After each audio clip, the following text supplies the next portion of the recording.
Welcome back to ABC General Hospital Spoilers channel. Today, we will learn about the explosive developments hitting Port Charles this Friday, November 14th, 2025, where political careers hang in the balance, dangerous threats escalate, and shocking returns promise to shake the foundation of the PCPD. Laura's impossible choice. The walls are closing in on Port Charles Mayor Laura Collins, and this Friday's episode promises to deliver one of the most gut-wrenching decisions of her political career. Laura has been meticulously preparing for what should have been a routine political debate, carefully crafting her responses to address the pressing issues facing Port Charles residents. However, her preparation has been anything but smooth, with the looming presence of challenger Ezra Boyle creating an atmosphere of tension and uncertainty. Ezra hasn't been playing fair. He's been digging into Laura's personal life, searching for any connection, any vulnerability he can exploit to discredit her in front of the voters. Meanwhile, the shadowy figure of Jen Sidwell has been lurking in the background, adding another layer of complexity to an already volatile situation. Laura tried to maintain her composure, focusing solely on policy matters and the future of Port Charles. But Ezra had other plans. He was preparing to weaponize her family connections against her in the most public forum possible. Just moments before the debate is scheduled to begin, Laura receives devastating news that shatters her carefully maintained focus. Her grandson, Rocco Falconers, has been caught red-handed breaking into Professor Henry Hank Dalton's laboratory. The circumstances surrounding this break-in remain murky, but the legal implications are crystal clear. Rocco is facing serious criminal charges that could derail his entire future. In a preview clip that has fans buzzing with anticipation, Laura confronts Ezra with a steely determination that showcases her fierce protective instincts. She declares unequivocally that nobody is going to arrest her grandson, her voice carrying the weight of a grandmother's love and a politician's authority. But the question that has everyone talking is this: just how far is Laura willing to go to protect Rocco? Sources suggest that Laura may be considering the ultimate sacrifice, stepping down from her position as mayor of Port Charles to shield her grandson from prosecution. This would be a devastating blow to her political legacy, everything she's worked for over the years potentially crumbling in service of family. The moral complexity of this situation raises fascinating questions about the intersection of public duty and private loyalty, forcing Laura to choose between the city she serves and the family she loves. Family crisis unfolds. Back at the Falconers residence, the atmosphere is thick with worry and confusion as Dante Falconers and Lulu Spencer find themselves dealing with an unexpected crisis. Charlotte Casadini bursts through their door in a state of complete panic, her words tumbling out in a frantic rush that makes it difficult to understand exactly what has transpired. Dante, drawing on his years of experience as a detective, tries to calm the distraught teenager down, his voice steady and reassuring as he instructs her to take a breath and start from the very beginning. Charlotte's involvement in whatever scheme led to Rocco's arrest adds another troubling dimension to this family emergency, suggesting that multiple teenagers may have been caught up in something far more serious than typical adolescent mischief. The question of what Charlotte knows and what role she may have played in the laboratory break-in hangs heavy in the air. Meanwhile, across town, the ever-vigilant Jason Morgan is conducting his own investigation into the matter, his analytical mind working overtime to piece together exactly what happened. Jason's most pressing question cuts straight to the heart of the matter: whose idea was this plan in the first place? This inquiry suggests that the break-in wasn't a spontaneous act of teenage rebellion, but rather a calculated operation that someone orchestrated. Was Rocco the mastermind, or was he merely a pawn in someone else's dangerous game? The revelation of the true architect behind this scheme could have far-reaching consequences for everyone involved. Nathan West's conflicted return. The Port Charles Police Department is about to welcome back a familiar face under circumstances that are anything but straightforward. Nathan West was genuinely surprised when his phone rang with a call from the police department, never expecting to hear from his former colleagues again so soon. With Anna Devane mysteriously missing and the department in need of strong leadership, Dante has stepped up as acting commissioner, and one of his first major decisions was to reach out to Nathan. The proposition Dante presented was both an opportunity and a burden return to the PCPD to help the department navigate these turbulent times. However, there's a significant catch that complicates Nathan's homecoming. His primary assignment isn't standard detective work. Instead, he's been tasked with keeping a close eye on Detective Harrison Chase, who has apparently been getting dangerously close to prime suspect Willow Tate. This surveillance assignment places Nathan in an uncomfortable ethical position, essentially asking him to spy on a fellow officer who deserves trust and respect. Friday's episode will showcase Nathan getting better acquainted with Chase, engaging in conversations that serve dual purposes, building camaraderie while simultaneously gathering intelligence. The complexity of Nathan's situation raises intriguing possibilities about how this storyline might develop. Nathan has always been guided by a strong moral compass, someone who values honesty and integrity above political maneuvering or bureaucratic gamesmanship. Will he be able to simply follow orders and report back on Chase's activities, or will his conscience demand a different course of action? There's compelling speculation among fans that Nathan might find himself unable to deceive a fellow officer, potentially leading him to drop subtle hints to Chase about the surveillance. Such a decision would demonstrate Nathan's unwavering commitment to doing what's right rather than what's expedient, even if it means defying his direct orders from the acting commissioner. The tension between loyalty to the department, friendship with Dante, and moral obligation to Chase creates a powder keg situation that could explode at any moment. If Chase discovers he's been under surveillance, the resulting fallout could fragment the entire police department just when unity is most needed. Gio's mysterious phone call. Young Giovanni Joe Palmieri finds himself at a crossroads this Friday, and his conversation with Emma Scorpio Drake reveals that he's reached a decision about whatever dilemma has been weighing on his mind. With a confidence that seems beyond his years, Joe tells Emma that he knows exactly what needs to be done, his voice carrying a determination that suggests he's thought through all the angles. Without hesitation, he reaches into his pocket and pulls out his phone, his fingers moving with purpose as he prepares to make what could be a life-altering phone call. The identity of the person on the other end of that call has become the subject of intense fan speculation, with many viewers convinced that Joe is reaching out to none other than mob kingpin Sonny Corinthos. This potential connection between the young musician and Port Charles's most notorious organized crime figure opens up fascinating narrative possibilities. What situation could be serious enough to drive Joe to seek Sonny's help? Has he found himself in danger, or is someone he cares about facing a threat that requires Sonny's particular brand of protection? The relationship between Joe and Sonny has been gradually developing over recent months, with the mob boss taking an almost paternal interest in the talented young man. If Joe is indeed calling Sonny for assistance, it would represent a significant escalation in their relationship, potentially pulling Joe deeper into Sonny's dangerous world.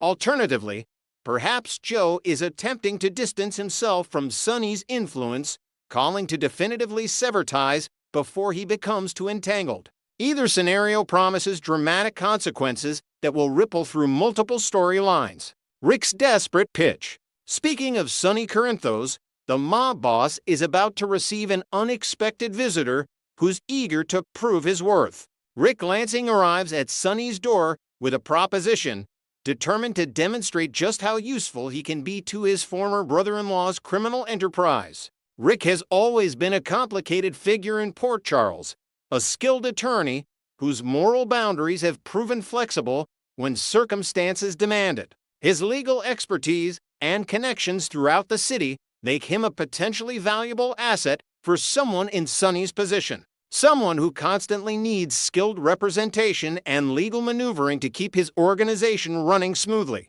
However, if the preview clips are any indication, Sonny appears distinctly unimpressed by whatever pitch Rick is delivering. The mob boss's facial expression speaks volumes. There's skepticism written all over his features, a clear indication that he's not buying whatever Rick is selling.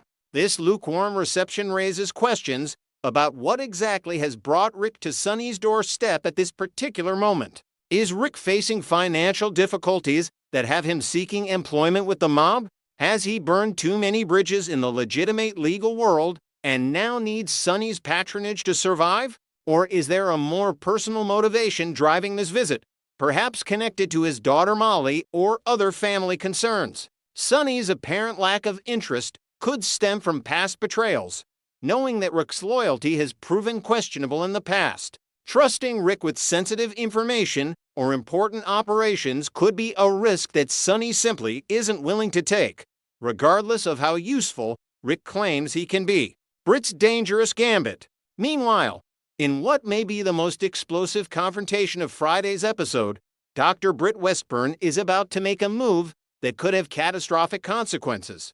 Britt issues a fierce, uncompromising warning to Jen Sidwell, her words carrying the kind of threat that makes it clear she's not someone to be trifled with. However, what Britt doesn't realize is that this confrontation may be the worst mistake of her life. By threatening someone as connected and dangerous as Sidwell, Britt is unknowingly pulling herself deeper into a tangled web of corruption, conspiracy, and chaos that extends far beyond anything she can imagine. Jen Sidwell isn't just another Port Charles schemer. He's connected to powerful forces that operate in the shadows, pulling strings that affect everything from local politics to international criminal enterprises. Britt's medical expertise and sharp intelligence have served her well in many situations, but she may be dramatically underestimating the danger she's courting by going head-to-head with Sidwell. The specifics of what Britt is threatening Sidwell about remain unclear, but the intensity of her ultimatum suggests that she's discovered something significant. Perhaps information about Sidwell's involvement in illegal activities or his connections to other dangerous players in Port Charles. What Britt views as leverage may actually be a death warrant, information that powerful people will go to extreme lengths to keep buried. Her confrontation with Sidwell could trigger a chain reaction of events that endangers not only herself, but everyone connected to her. Molly's good news.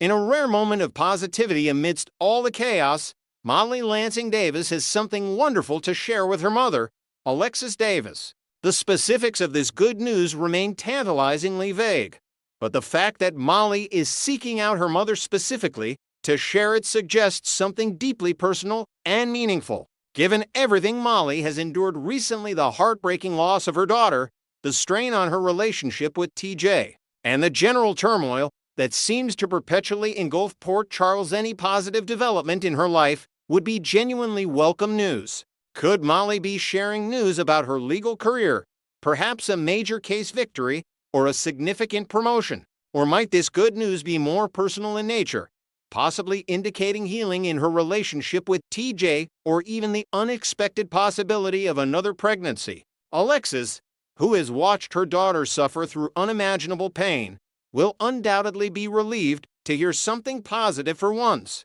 This mother-daughter moment promises to provide a brief respite from the darkness, a reminder that even in Port Charles, where tragedy seems to lurk around every corner, hope and happiness can still find a way to break through. Friday's episode of General Hospital promises to deliver the perfect storm of political intrigue, family drama, moral dilemmas, and dangerous confrontations that have made this show a daytime television institution for decades. From Laura's impossible choice between career and family to Nathan's conflicted return to the PCPD, from Gio's mysterious phone call to Britt's potentially fatal confrontation with Sidwell, every storyline is reaching a critical boiling point. Next, we will learn about the explosive new fan theory that's taking the General Hospital community by storm.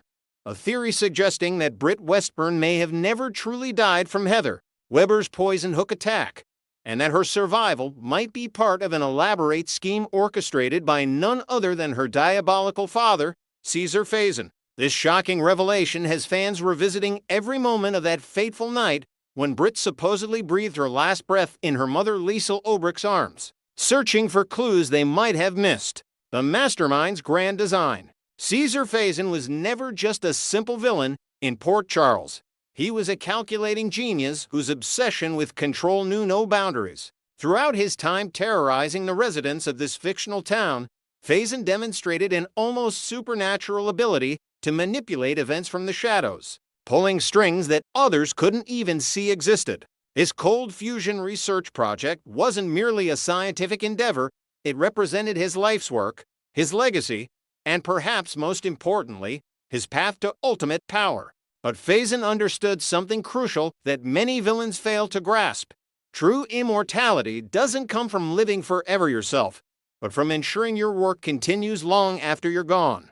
The question that has haunted General Hospital fans for months is whether Faison truly died, or if he merely staged his death to operate more freely in the darkness. Many longtime viewers have pointed to inconsistencies in the circumstances surrounding his apparent demise, noting that for someone as methodical and paranoid as Faison, dying without a backup plan seems completely out of character. If Faison did survive, as an increasing number of fans now believe, then his absence from Port Charles has been a strategic retreat rather than a permanent departure. During this time away from the spotlight, he could have been orchestrating events with surgical precision, moving his children around like chess pieces on a board only he could see. The hook attack reconsidered. The night Britt was supposedly killed by Heather's hook has always contained elements that didn't quite add up for observant viewers. Heather Weber was attacking Jocelyn Jacks when Britt intervened,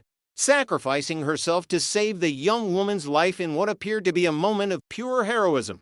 However, if we examine the sequence of events with fresh eyes and consider the possibility of Faison's involvement, several troubling questions emerge. How did Britt happen to arrive at that exact location at that precise moment? Was it truly coincidence, or was she somehow guided there by unseen forces?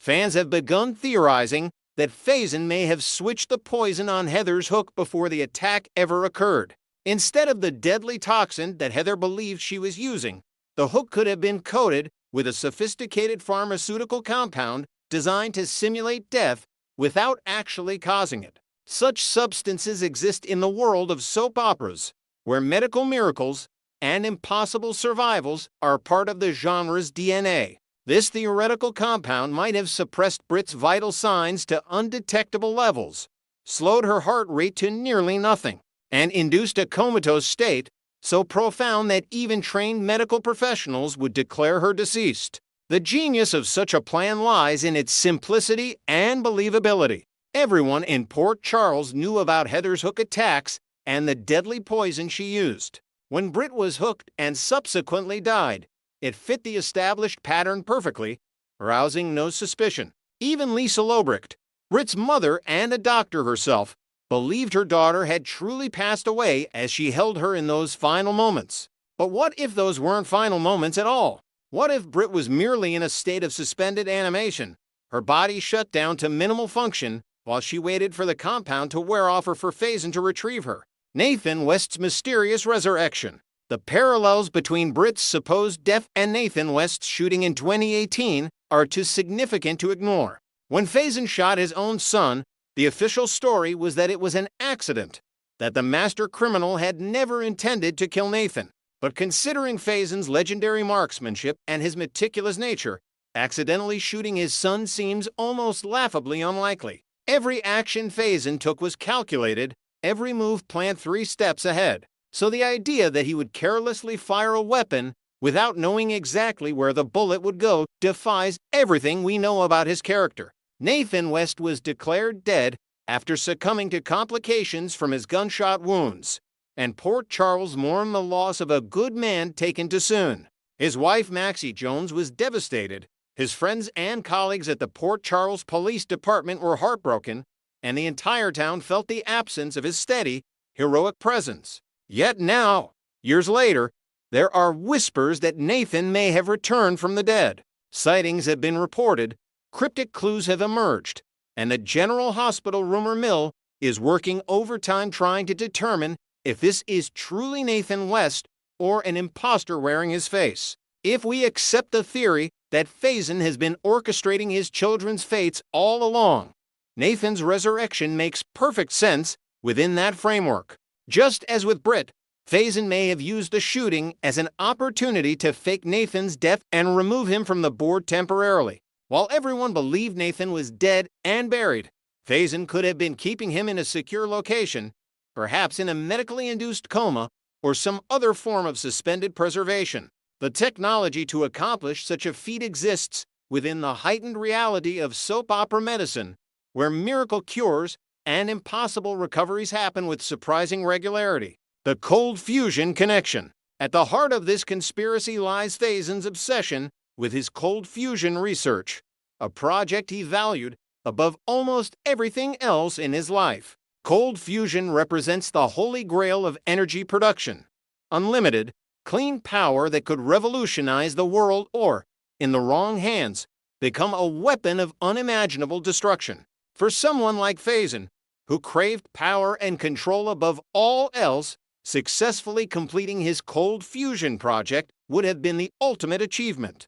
But carrying out such groundbreaking and dangerous research required brilliant minds working in absolute secrecy, and Faison trusted no one outside his own bloodline. This is where his children entered the equation. Both Britt and Nathan inherited their father's intelligence, though thankfully neither inherited his complete moral bankruptcy. Britt was a gifted doctor with a razor-sharp mind and a talent for complex medical procedures, while Nathan possessed keen analytical skills and unwavering determination. In Faison's twisted logic, his children represented the perfect team to continue his work. They had the necessary intelligence, they carried his DNA, and most importantly, they could be controlled if he could just find the right leverage. But how do you control adult children who have built their own lives and rejected your villainous ideology? Faison's answer appears to have been both brilliant and horrifying. You take away their lives entirely, stage their deaths, and bring them back under circumstances where they're completely dependent on you. If Britt and Nathan both died and were subsequently resurrected by Faison's intervention, they would owe him their very existence. He could hold that debt over them, using it as leverage to force their cooperation with his cold fusion project. The psychological manipulation involved in such a scheme is staggering, even by Faison's standards. The evidence mounts. Several pieces of circumstantial evidence support this shocking theory. First, neither Britt's body nor Nathan's was ever shown in any detail after their deaths, with both having closed casket funerals that prevented close examination. While this could be attributed to the show's budget constraints or good taste, it also provides a convenient narrative loophole for bringing characters back. Second, both deaths occurred in situations where Faison had either direct involvement or proximity, giving him the opportunity to manipulate events. Third, Faison had demonstrated throughout his time on the show that he possessed access to cutting-edge medical technology and pharmaceutical compounds that don't exist in the real world. Additionally, there's the matter of timing.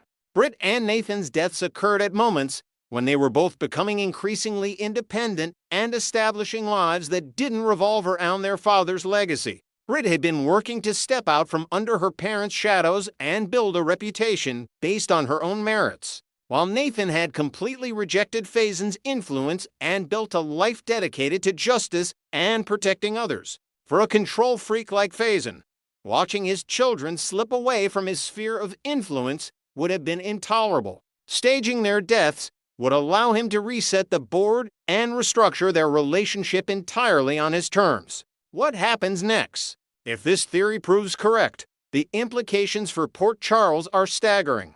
Faison's cold fusion project represents a threat of unprecedented magnitude, and if he successfully recruited or coerced his children into helping him complete it, the entire town could be in danger. Moreover, the emotional fallout from Britt and Nathan's returns would send shockwaves through multiple families. Liesl Obrecht would have to grapple with the reality that she mourned a daughter who never died, while Maxie Jones would face the impossible task of reconciling with a husband who let her believe he was dead for years. The mystery of whether Nathan is truly himself or an imposter adds another layer of complexity to this already intricate puzzle. If Faison has been holding his children in some form of suspended animation or medical stasis, who's to say they would emerge from that experience unchanged? Could Faison have used his time with Nathan to brainwash him, reprogram him, or even replace him with a lookalike? The possibilities are endless in the world of General Hospital, where identity swaps, mind control, and elaborate deceptions are par for the course. As this theory continues to gain traction among fans, viewers are eagerly watching for any hints or clues that might confirm or deny these explosive allegations. Every scene is being scrutinized for hidden meanings, every line of dialogue analyzed for double meanings, and every new character introduction examined as a potential connection to Faison's grand scheme. Whether this theory proves accurate or not, it demonstrates the enduring power of Caesar Faison as a character and the lasting impact his presence has had on General Hospital's narrative landscape.